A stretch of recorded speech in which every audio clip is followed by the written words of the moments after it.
And what you're listening to is a song called Jessica, and it is done by the artist, musician, our guest in the studio this evening, Michael Drake. Good evening to you. My name is Doe Roberts. You are listening to Jazz Radio FM 90. We have a guest in the studio, Michael Drake, and the fine song we're just listening to, Jessica. Welcome, Michael. Welcome, Bill. Thank you for having me today. Well, it's nice. Do you want to tell us a little bit about Michael Drake? We've heard the song. You want to tell us the background of this song? Certainly. Jessica is my niece, my brother's firstborn little girl, and it's sort of dedicated to her. She's only a year and a half. She doesn't even know what's going on yet. Oh, well, wait till she finds out. Certainly. And it's really dedicated to her because she's a sweet little girl. That's She's a nice. sweet little, lovely little girl, you know. Let's talk about Michael Drake. You are Milwaukee born? No, I was born in Colorado. Colorado. And how did you get to Milwaukee? Well, by way of Arizona and Connecticut and New Jersey and Oklahoma. That's a long way to come. Yeah, sort of a long route. You have your roots here now for a while. Yeah, for about past 10 years. Uh-huh. Well, that's a long time to get established. Oh, yeah. Now, you are a musician, and you are trying to make it big, right? Well, I don't know. Other than just trying to get my music, my writing efforts out, and yeah, it'd be nice to be successful. You know, I mean, I am now, I suppose. Everyone's successful on varying degrees. Right now, I'm successful as far as I'm doing what I like to do, and that's important. And if you're working at what you love best, that's successful to you. Oh, yeah, it definitely Right. is. Now, tell me about your background in music. How far back did you know that you could do anything musically? Well, I remember in Arizona, I was sitting on my father's bed when I was about 2.5, and he's a musician. He has a bachelor's degree in music and a doctorate degree in philosophy, I think. Right, Dad? I don't know. I'll talk to you later about that. But he's a very educated man. And when I was young, I remember sitting in the bed and him having a trumpet and a clarinet. At the time, he was teaching school in Arizona. And the whole family is very musical. I'm one of 5 other kids. And we sing, and everyone plays, and we just all goof off and have fun. And I have always been in music, it seems. Seems like I was born to be a musician. That makes you happiest. Oh, yeah. Sure. Right. You wouldn't be doing it, right? No, heavens no, you know. The music that's evolving today from you, do you consider yourself a jazz musician or contemporary artist, or? Well, that's interesting because I'm capable of doing it all, you know. I've played Vegas-type show clubs. I've played mainstream jazz. I've played funky. I've played rock, Dixieland. Oh, boy, I've played all the idioms. And now I'm doing what I like, which is writing music that comes from within myself, you see. Mm-hmm. And I've got probably 3 albums worth of material ahead for me to record in the next 2 years. So I'm going to be busy. You're going to be appearing tomorrow night at the Metropole Theater, right? Right. Do you want to tell the audience a little bit about that? Well, that's going to be a special concert, basically in celebration of the fact that my record is doing as well as it is. And it'll be a concert featuring some super musicians in town, Dwayne and Vito, both from a group in town called Sweet Bottom. Dwayne Sturmer you're talking about, who's familiar to a lot of people. Oh, also did the vocals on Jessica we were just listening to. Right, exactly. And Ernie Adams will be playing drums, who goes to school here at UWM. Larry Moore will be playing piano, and Dave Newsom on percussion. And it's a special concert for everybody who wants to come.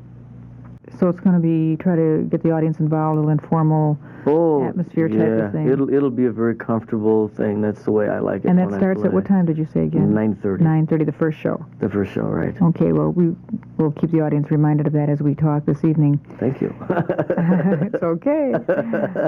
Michael Drake, that is your real name? Definitely. Okay, because it sounds so good. It's too good to be true almost. You know, it's like something you'd say, well, I have to change my name to Michael Drake. Thank you, Mom. Thank you, Dad. Right. I did all right. The making of a record. Mm-hmm. I find it fascinating that you're saying that it's successful because and that you hear it on stations, because it's very hard to get in to get it played. How did you do that? Well, that goes back a little ways, okay? I'm 30 now, and I've had a little bit of experience pertaining to the idiom, record stations, types of material that they're looking for, certain things that have a certain element of simplicity in them, you know, somewhat of a commercial leaning, okay? Jessica has a certain kind of a commercial leaning to it. It was a song that was written from a genuine source of inspiration for me. It wasn't, now I'm going to write a song that will sound good. I've written a lot, and of the ones that I've written, I chose this one because I thought that it had what we call in the business some hooks or some simplicity, a little meaning, and it has a lot of meaning to me, as I explained before, with Jessica being my niece. So this particular song, I felt very good about. You know, in my background knowledge about what might sound good on some radio stations, I decided I will do this song. So once I decided on doing that, I pressed it and recorded the whole thing, and then proceeded to just give it to people and see what they thought. Well, that's very hard to do, because usually most stations will say, well, we're only going to play the top 40. Of course. So I find that highly commendable that you're getting it aired at all. And a lot of it has to do with my perseverance. And I'd like to think that some of it has to do with the fact that the record is a nice melody, and they obviously like what they hear, otherwise they certainly wouldn't be playing it. Exactly. Which is all to the good, isn't it? Yeah. All right, now your main instrument is the flugelhorn. Right. And you do play many other instruments, such as? Well, I sing. I do vocalize on my next album. I'll be featured on a couple with couple other people. I play a little piano, percussion, congas. I've played on Sweet Bottom's latest album and Opus's latest album, and quite a few other albums and things. And of course, I write, tell a few jokes. Probably when bad things ones. Get tough, right? When they get tough, sure. We have another song we'd like to hear. Do you want to set that up for us? What we're going to listen to now? Definitely. This song is entitled "My Family." And it's dedicated to my blood family, as well as my musical family. And it goes through a couple of different moods, minors to major keys, and it sort of gives a pretty good descriptive outline of what a family is, the ups and downs, the ins and outs, you know, all of those things. Okay, let's listen to that right now. My Family, Michael Drake, composer and featured artist. Yes. My Family, and Michael Drake is sitting with us in the studio, and we were discussing his work and his life, and this was written, and inspiration came from your own little family, which consists of? My wife Lori, my little 4-year-old son Adam, our cat Mirza. Ah, the cat. Can't forget the cat. Now, they're very important. They won't let you forget the cat. No, they won't. Every morning when I come home from work, meow. We're going to have to write a song called Mirza. Now, that's an interesting name for a cat. Does that have any... Well, that's a Russian name. See, my wife is Russian. Ah. And Mirza is like Fido or some cliche name in... Oh, it sounds so much better as Mirza. Oh, of course it does. See, her nickname, though, is Mears. Ah. So we say Mears. Very Just good. Cute, you know.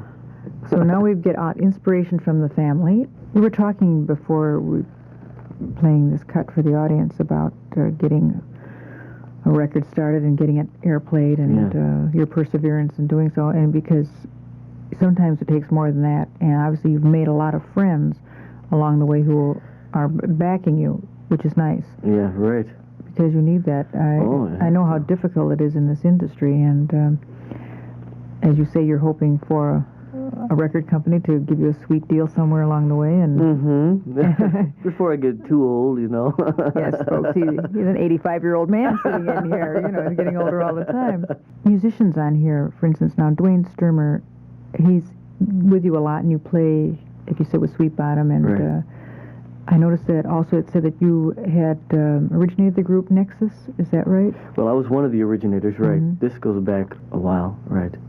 So these are groups that people in the area who hear us talking now should be familiar with. Yeah, as of maybe 2-3 years ago, yeah. Those, I'm sorry, Sweet Bottom, of course, is happening today. Right. First Nexus has been and gone. been and gone. A phase of life. Like everything else. But this is what I'm into now, which is of course most exciting to me at this time. What is your? Do you have a title for your next album? Well, possibly Dreams is what I am calling it. I have a real favorite tune of mine that I'll be debuting. A very lovely girl who sings in town. Her name is Yvette Blue, and she sings with a group called Sahara. Mm-hmm. And she and I do a little vocal duet on it. It's a super song. I just really enjoy it. That'll be sort of a vocal debut. You can't send away for your teeth, I always say. I know. I've gotta go to the dentist and get the real ones. Okay, should we try it again? Yeah, blah. That'll be sort of a vocal debut for myself as well as for her. And she's a super artist, super talented, and we'll be working with her and hopefully collaborating and some other things, too. We'll be looking forward to hearing Michael Drake sing, too. Oh, yeah. I've sung for years. Well, I've sung for years in my shower stall, too. It's just who wants to listen. This is true. That's great. Is it the words or the music that comes first to you? That varies, It really does. I can sit down at the piano and nothing come but words. Or I can sit down at the piano and nothing comes but music. It varies. You have to leave yourself open. You have to be very sensitive to life, You have to let things affect you in a very natural way. And that means that there is no formula. There is no set pattern. The only formula that you have is by doing it every day, And just letting it happen. Yeah, letting it happen. Doing it, playing, writing, making sure to keep your senses and your mind open to everything that happens around you so you can be responsive to that and then translate those emotions into music. That's what I do. What is your educational background? Well, of course, high school, about almost 2 years, I think, in college. I spent about a year, just a little over a year here. No, I think it was 2.5 years. It was a year in college at University of Tulsa in Oklahoma. Then I moved here in 1971, I believe it was, and I was here for about a year and a half at WUWM. And then at that point, I left the university to just play, get out. Did you study music? I mean, yes. You're always studying music? Sure, always music. Always studying music. My favorite story is the one of I had a trumpet teacher in Cape May, New Jersey. His name was Ed Bischoff. I'll never forget this man. He was an invalid, and he gave lessons in a wheelchair, and he was missing several fingers on the hand that played the valves. He played with the little pinky. The next one up, the last 3 fingers of his hand, he played trumpet. He was an amazing man. And I figured, if this guy can play, and he played, I got nothing holding me back, That's right. So I'm going to follow through with it. He's an amazing guy. Wonderful. That's a great inspiration right there. Just incredible. I mean, whenever you could get down, you could think of him and then just keep going. Precisely. I noticed that you were interested in possibly taking your music into the high schools, which is a very terrific thing to do because you hear all these jazz clinics and Right.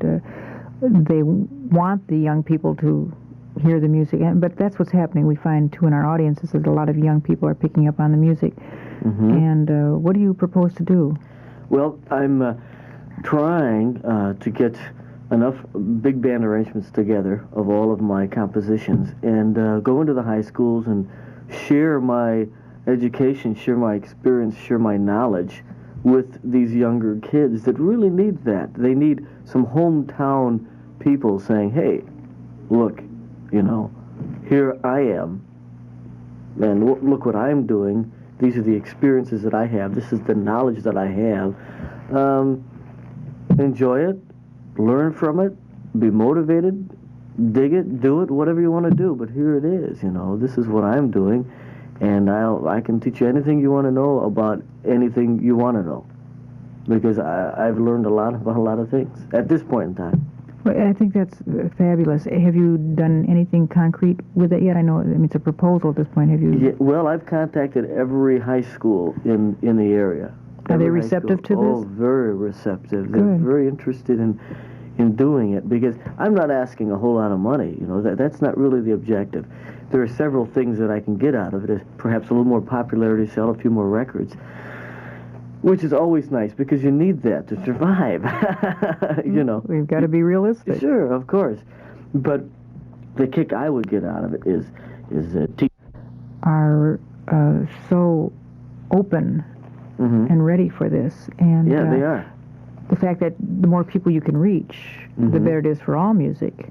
Oh, exactly. Because music is fluctuating so much, and it's nice to be able to bring the true artist to them, and maybe, you know, steer them in a certain direction. Right, I was just going to say, clarification of direction. Most musicians, they don't have enough faith in themselves for what they do as being valid, and they need to know that whatever it is that they enjoy is all that really matters, and they need to follow through with that.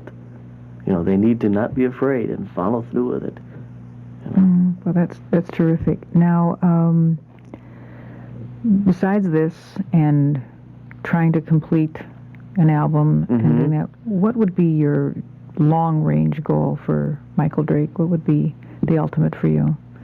Well, the only thing that I can foresee right now is, about a year and a half, 2 years is what I'm thinking ahead here, is what it's going to take me to finish these projects that I have to do. If in the interim somebody decides to say, well, Michael Drake, let's see if we can do something more with you, I'm gone. I'll do that.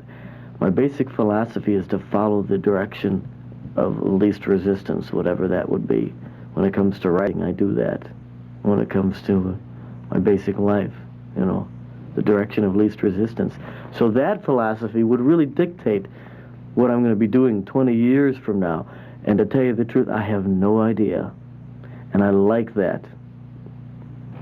That's sort of exciting to me. That's good, because you hear of so many great conductors and composers who say, I never had time to do this, and I never had time, now I'm going to, but it always takes them in the later years of their life to sit down and say, now I'm going to take time to write and to do all that, and you're just going to take it all as it comes and hope. Oh, yeah, sure. That's good. Well, I put a lot of energy into it. It isn't that I don't, you know. No, I can see you're a very gregarious gentleman. It shows. That's good. We're going to play another cut now. What is this one called? This is entitled Desert Mind. Mine? Mind. M-I-N-D. For the mind. Ah, mind. It has a lot of implications, you know. Sometimes the mind becomes a vacuum, and we know not where to go or our direction. And it's very important to constantly have direction. Where are you going? Even if you're not thinking 10 years down the road, just from day to day. What am I going to do today? Before we play this, who's featured on this with you? Well, these past two compositions, we have Larry Tresp on bass, Bill Feldman on drums, John Seidowitz on percussion, Steve Lewandowski on guitar, Jim Sadke on keyboards, and of course myself on flugelhorn. Okay, let's listen to Desert Mind with Michael Drake. Desert Mind, Michael Drake. And these are cuts of, maybe we'll hear them again on an album, or these are things that were done in the studio? Right, these are studio recordings, and these particular songs, these last two that you heard, will be on my next album, but not these particular recordings of these songs, you see.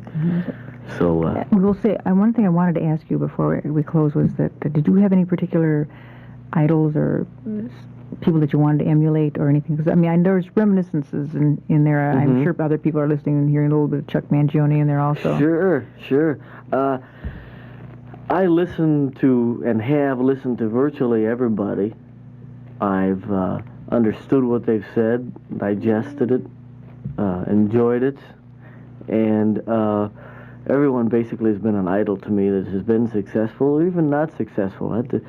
successful, suppose I should clarify that, successful in as far as them being able to have something to say that is clear, and that is concrete. So yeah, I've had quite a few people. Anyone that you would ever mention, I've probably heard and have dug and enjoyed and appreciated, and all of that input to me, I've used and am using now for my own self enjoyment. Well, we are probably all of us products of our experiences in the environment, so this is just another thing to add on to. Another boring individual. Oh, no. You make wonderful music, and that's a great gift, and you should be very proud of that. And we wish you terrific success. Oh, we'll need it. And we thank Michael Drake once again for coming in and having this wonderful visit with us. We've made a new friend, and you definitely have. Thank you. And Michael Drake thanks Bill Roberts. Thank you very much. WUWM Radio 90. And we want to remind you that you're going to be with us on Friend Week in a couple weeks. So Michael will be back and have some more good things we can talk about and maybe play some more music.